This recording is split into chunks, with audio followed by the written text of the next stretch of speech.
Hi everyone, welcome to our first social studies video. Today we'll be covering general world history from 300 to 600 EC. The information in this video will be ideal for students in middle school or higher. So today we'll be exploring 6 regions: Mesoamerica, Sub-Saharan Africa, Europe, and specifically in Asia, Central Asia, East Asia, and South Asia. First up, we have Mesoamerica. Specifically, we will be learning about the city of Teotihuacan in the Mayan civilization. So Teotihuacan is a city in Mesoamerica and based on Olmec culture. It was built sometime before the rise of the Aztecs, which we will go over in a future video. The city's architecture was one notable feature and played a significant role in its culture. Examples include the Temple of the Feathered Serpent and the Moon Pyramid, which is pictured to your left. This pyramid was also used for sacrifices, which were practiced to make the city blessed and holy. Next up, we have the Mayan civilization. The Mayans live near the Caribbean and are well known for their advanced developments and technologies. They developed their own language, which is spoken by all Mayans, and were even experts at math and astronomy. Using this expertise, they developed an accurate calendar system which they used to determine dates for their rituals. Similar to the city of Teotihuacan, the Mayans also practiced sacrifices, specifically blood sacrifices. Overall, both societies in Mesoamerica paved the way for future indigenous societies that succeeded them. Next up, we're exploring Sub-Saharan Africa. One prominent group here was the Bantu-speaking peoples. They lived in southern and eastern Nigeria, which is roughly in West Africa. Today, there are more than 400 Bantu languages spoken by people mainly who live south of the equator in Africa. The Bantus are quite known for their migrations, which occurred in 2 waves. In the first wave, they moved from West Africa to East Africa, while in the second wave, they moved from West Africa to the Kalahari arid region. Those who moved in the first wave were more successful than those who moved in the second wave, since the arid region was infected by flies, and this didn't allow them to raise livestock. The Bantu overall are also known for iron smelting to create tools. These tools help them survive and grow crops in their new locations. Next up, we're exploring Europe, specifically the Western and Eastern Roman empires. The Western Roman Empire rose to power back in 27 BCE and survived for over 1,000 years. However, in this period, 300 to 600 EC, is when the empire collapsed.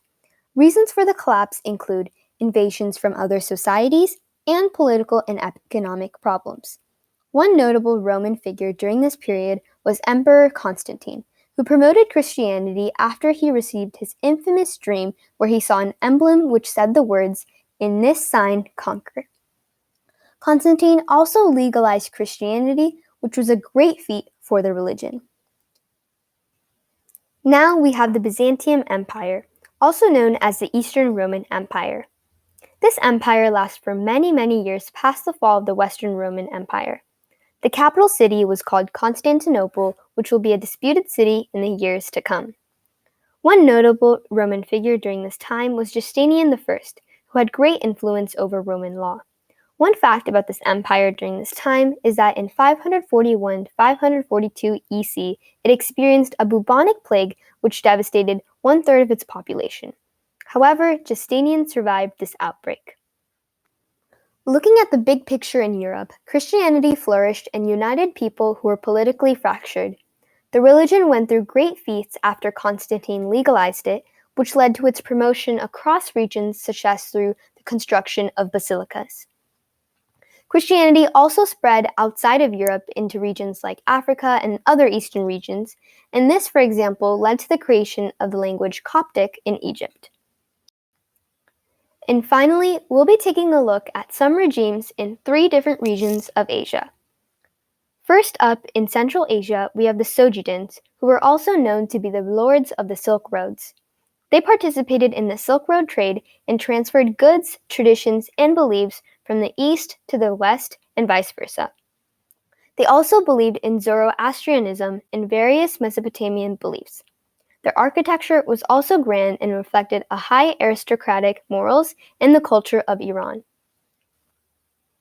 Buddhism, which originated in India, spread throughout the Asian landmass during this time thanks to Buddhist monks and various trade routes. In fact, across the Silk Roads, one could see various statues of the Buddhas in different postures, such as seating or standing. Additionally, the two main schools of Buddhism were the Hinayana and Mahayana Buddhism. Similar to Christianity, Buddhism was able to attract many new believers due to its ability to adapt to the new places it spread to. Next up in southern Asia, we have the Gupta dynasty. The Gupta dynasty ruled present-day northern and central India and promoted religious activities. In fact, around this time, the Vedic faith, Brahmanism, adapted into Hinduism. The main difference between the two was that now many Hindu believers were vegetarians, which eliminated the idea of animal sacrifices present in past rituals. Along with Hinduism, Buddhism was also practiced in India during this time. However, unlike Buddhism and Christianity, Hinduism was not a universalizing religion, as it had limitations on new believers due to the caste system. And last but not least, we're exploring the Northern Wei dynasty in China. After the fall of the Han dynasty, several kingdoms competed against each other for power. Unfortunately, none of the dynasties were able to regain control of the full territory of China. One of the most successful regimes, however, was the Northern Wei dynasty of the Tuba people. They maintained several Han Chinese practices and promoted Confucianism and Taoism. Buddhism was also practiced in China and had multiple monasteries across China. Overall, in this period, religion served as a way to unite people despite their political weakenings, such as in Europe and in China. Universalizing religions like Buddhism and Christianity expanded and gained new believers from various regions.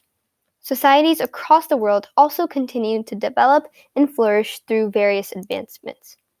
So that sums up today's lesson on world history 300 to 600 EC. Be sure to like this video, share this video to your friends and family, and subscribe. Hope you guys have a great day and see you next time. Bye!